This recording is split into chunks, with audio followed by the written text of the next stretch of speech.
माझं सर्वात महत्त्वाचं 5 मागण्या आहेत. ही पहिली मागणी 6 त्या कोणी 29 आणि 28 तारखेला कुणाला बोलवलं तर कुणी बोलवलं ते तपासून काढा, कारण त्यांच्या त्या खंडणीच्या गुन्ह्यामध्ये आले त्या फिर्यादीमध्ये ते हुडका. 6 तारखेला जी तुमच्यावर केस झाली त्याचे CDR काढा, ती त्याच्यात अॅट्रॉसिटी का केली नव्हती ती काढा. त्याच्यानंतर 9 तारखेला जी सकाळी गुन्हा गेला त्याच्यावर किडनॅपिंगचा गुन्हा 3 वाजता केला, त्याला 3 तास लेट का केला हे काढा, त्याला कोणाकोणाचे फोन आले ते काढा. तर त्याच्यानंतरचं जे विषय आहे ते हे जे आता पकडलेत यांच्या मोबाईलचा CDR काढायला काय लागतंय बरं? जे आरोपी आहेत त्या आरोपीच्या मोबाईलचा CDR काढायला त्याला मोबाईल थोडा लागतोय, CDR तुम्ही काढू शकता का नाही?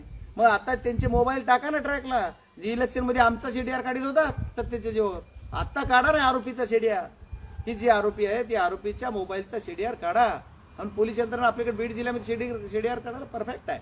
मग CDR काढा ना यांचे CDR काढा. कुणाकुणाला किती किती बोलणं होतंय, दिवसात एक माणूस 3 घंटे कुणाकुणाला बोलला जात आहे, काढा.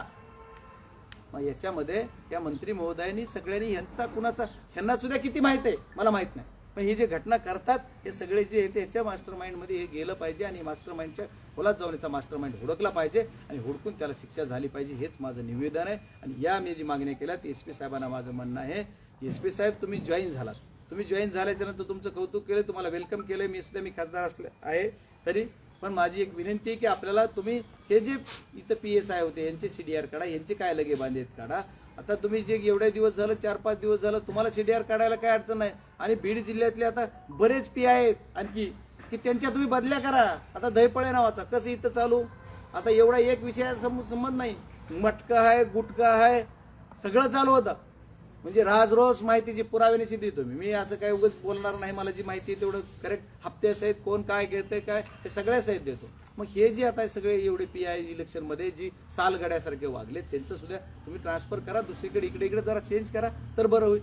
काय गुन्हा तुम्ही कायदा सुव्यवस्था, माझी एकच शेवटची मागणी आहे की बीड जिल्ह्यामध्ये पुनश्च एकदा कायदा सुव्यवस्था प्रस्थापित करा. आदरणीय SP साहेब ही त्यांना माझी मागणी आहे, कारण कायदा सुव्यवस्थाच बीड जिल्ह्यात राहिलेली नाही. बघा आमच्या माधव जाधवचा काय गुन्हा होता, ज्याला इलेक्शन मध्ये एका उमेदवाराबरोबर ते आमच्या जी माझ्या आता शेजारीच बसले या उमेदवारासोबत फिरत होते आणि त्यांनी कायद्याचं पूर्ण पालन केलंय की ते उमेदवार मध्ये ज्यावेळेस बूथ मध्ये गेले त्यावेळेस ते तिथे गेले नाही, ते त्याच्या रेस जी आहे त्या रेषेच्या बाहेर उभे होते पण गाडीच बरोबर होते.